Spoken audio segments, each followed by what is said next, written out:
Emotional expression cultures. Who taught you which feelings are allowed? Some cultures raise you to speak your feelings. Some cultures raise you to swallow them. Some cultures teach you that emotion is strength. Others teach you that emotion is disruption. You may believe your emotional style is personality. It is often training.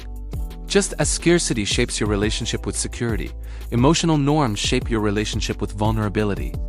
And once emotional regulation patterns are installed early, they feel natural, even inevitable. But what feels natural is often national. The mechanism. Emotion is not just biology, it's policy. All humans experience emotion. Fear, anger, joy, shame, grief, these are not cultural inventions. But how those emotions are expressed, suppressed, reframed, or redirected is profoundly cultural. Psychological research over the past 2 decades has shown consistent cross-cultural differences in regulation strategies. Broadly speaking, many East Asian cultures tend to favor emotional moderation, distraction, and suppression, especially of intense positive or negative states that might disrupt group harmony. Many Western cultures, particularly the United States, emphasize expression, articulation, and cognitive reappraisal. Talk it out, process it, be authentic. Neither approach is biologically superior, but both shape the nervous system differently. Suppression activates top-down control systems in the prefrontal cortex, regulating outward behavior while physiological arousal may remain elevated. Expression activates social bonding systems, releasing tension through interpersonal connection, but may also amplify emotional intensity.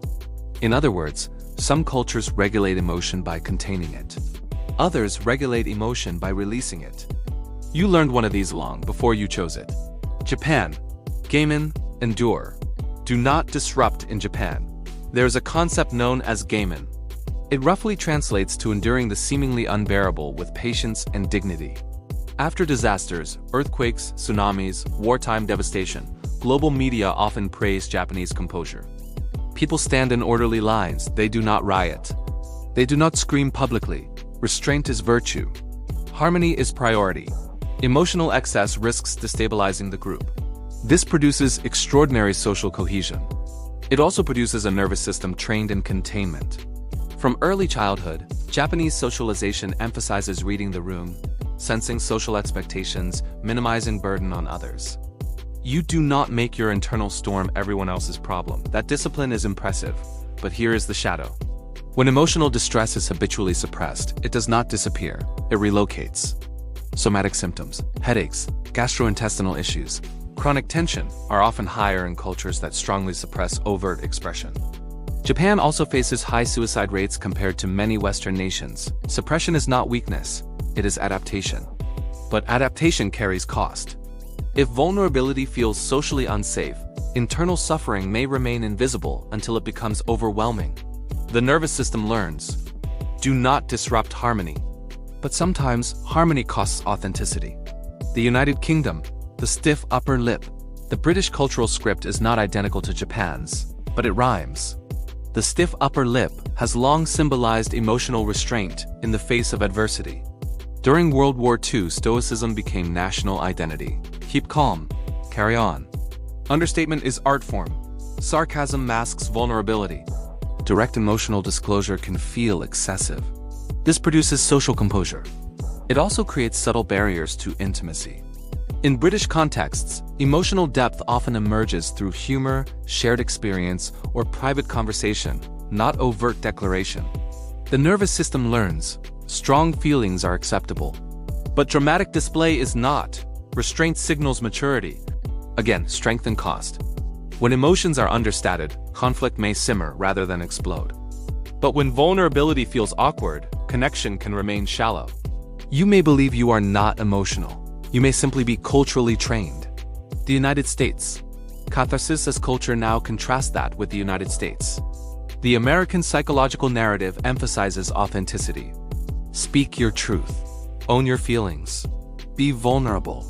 Therapy is normalized. Emotional articulation is encouraged. Self-expression is framed as liberation. This produces high emotional literacy in some contexts. Children are taught to name feelings. Adults are encouraged to process trauma. This openness can reduce stigma around mental health. It can also amplify emotional intensity. In highly expressive cultures, anger is aired quickly. Grief is publicly shared. Joy is exaggerated. This fosters connection. It can also foster volatility. If every feeling demands expression, emotional regulation can become externalized. The nervous system learns: feel it, say it, release it. But without containment, emotional storms can escalate. High expression cultures may experience more overt conflict. Low expression cultures may experience more internalized distress. Neither is clean. Both are trade-offs. Korea. Han, the quiet burn. In Korean culture, there is a concept known as Han. It refers to deep, unresolved resentment or sorrow, often collective, often historical. Han is not simply anger. It is accumulated injustice, internalized pain, endurance without closure. Korea's history, colonization, war, division, contributes to this emotional undercurrent. Public harmony remains important, but internal emotional intensity can be profound.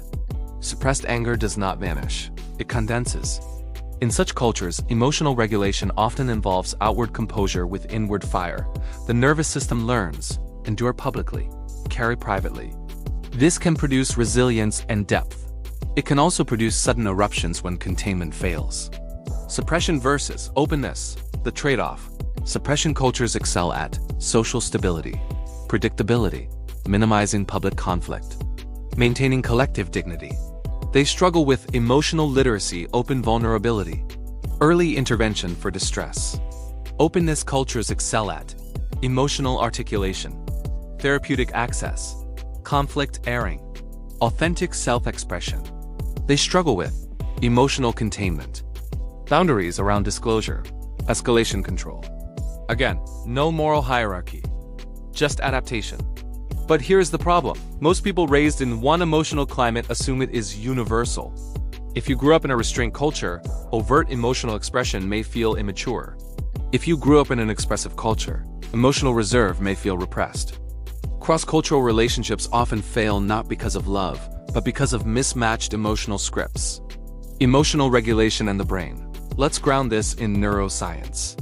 When emotion arises, the amygdala activates rapidly, signaling potential threat or significance. The prefrontal cortex then modulates the response. Suppression engages cognitive control systems to inhibit outward behavior. Expression engages social feedback systems that may downregulate arousal through connection. However, research suggests chronic suppression may increase physiological stress markers even if outward calm is maintained. Chronic unregulated expression, on the other hand, may reinforce emotional reactivity. Optimal regulation lies somewhere between repression and overflow. But culture teaches you which side is respectable. Mental health implications.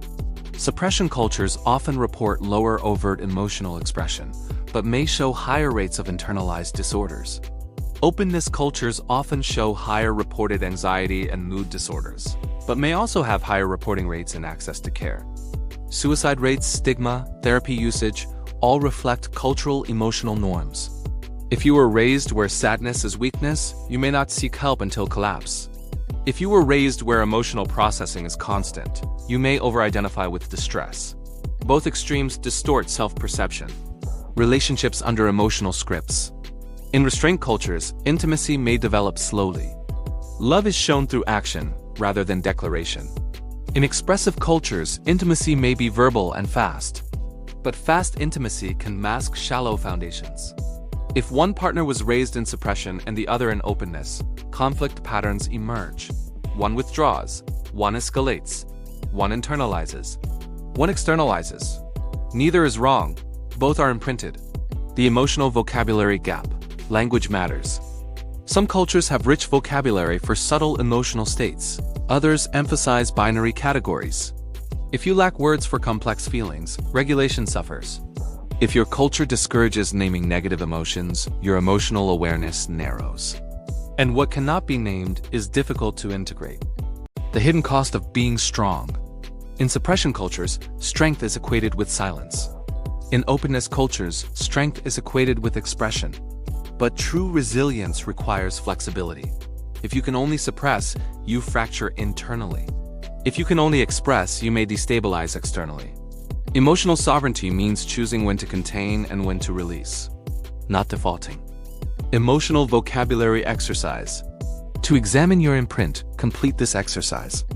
Think of a recent strong emotion: anger, disappointment, pride, jealousy, grief. First, describe it using only words that feel culturally allowed from your upbringing. Keep it restrained or expressive according to your imprint. Now rewrite the description freely. No censorship. No social filter. Compare the two versions.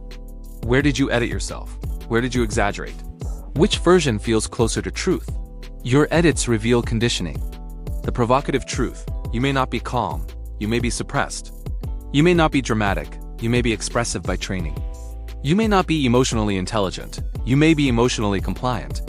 You may not be reserved, you may be culturally inhibited. Emotion is biological, expression is cultural. The distinction matters, because until you see the script, you will perform it unconsciously. Closing reflection.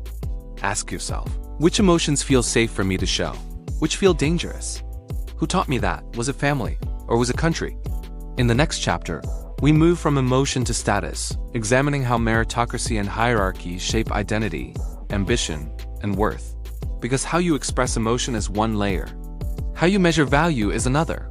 And value, in many societies, is earned, ranked, and relentlessly compared. That comparison rewires you too. But only if you never question it.